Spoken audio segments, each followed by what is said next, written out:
சரியான பசிங்க. எப்போ வெள்ளிக்கிழமைனாலும் எல்லார் வீட்லேயும் சாம்பார் தானே அப்படின்ட்டு நான் சோகமாக உட்காந்துருந்தேன்.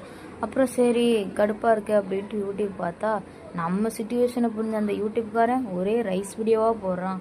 இதை பார்த்து எங்கள் அக்கா சரி வா நம்ம செய்யலாம் அப்படின்னு சொன்னாங்க. சரி அப்படின்ட்டு ஃபஸ்ட்டு காய்கறிலாம் வாஷ் பண்ணாங்க. அப்புறம் இதுக்கு தேவையான இன்க்ரீடியன்ஸ் அந்த சோயா சாஸ், அப்புறம் சில்லி, அப்புறம் டொமேட்டோ சாஸ் இது எல்லாமே எடுத்துக்கிட்டு ஃபஸ்ட்டு குடமிளகா கட் பண்ணிக்கோங்க. அப்புறம் என்ன அப்படின்னா கேரட் நல்லா நீட்டமாக கட் பண்ணிக்கோங்க. திக்காக கட் பண்ணாமல் தின்னாக கட் பண்ணுங்கள், அப்போ தான் சீக்கிரமாக வேகும். அப்புறம் முட்டைக்கோசு அதை கட் பண்ணிக்கோங்க. அப்புறம் நம்ம நேற்று போட்ட பொட்டேட்டோ 65 ரெசிபி யாரெல்லாம் ட்ரை பண்ணிங்க அப்படின்னு கமெண்டில் சொல்லுங்கள். நெக்ஸ்ட் என்ன அப்படின்னா ஒரு வெங்காயம் அதையும் கட் பண்ணி வச்சுக்கோங்க. தேவையான அளவு எண்ணெய், அப்புறம் அதில் வெங்காயம் போட்டு வதக்கிக்கோங்க. அப்புறம் இன்னொன்று பக்கத்துலேயே 2 முட்டை அதெல்லாம் போட்டு நல்லா பொரிச்சு எடுத்துக்கோங்க. வெங்காயம் நல்லா வதங்கினதுக்கப்புறம் நம்ம வெட்டி வச்ச காய்கறியை சேர்த்துக்கலாம்.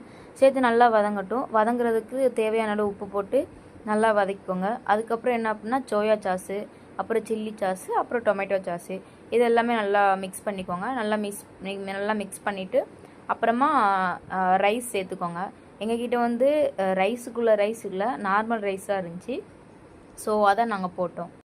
ரைஸ் எல்லாம் நல்லா போட்டு நல்லா மிக்ஸ் பண்ணிக்கோங்க. அப்புறம் பெப்பரு, அப்புறம் ரைஸ் போட்டதுனால அதுக்கு தேவையான அளவு உப்பு எல்லாத்தையும் போட்டு நல்லா மிக்ஸ் பண்ணிக்கோங்க. ஆனால் உண்மையாகவே ரைஸ்குள்ளே ரைஸ் போடலையே, நார்மல் ரைஸ் தான் போட்டோமே அப்படின்ட்டு ஃபீல் பண்ண வேண்டாம். ஏன்னா உண்மையிலே ஃப்ரைட் ரைஸை விட செம்ம டேஸ்ட்டாக இருந்துச்சு. நீங்களும் ட்ரை பண்ணி பாருங்கள்.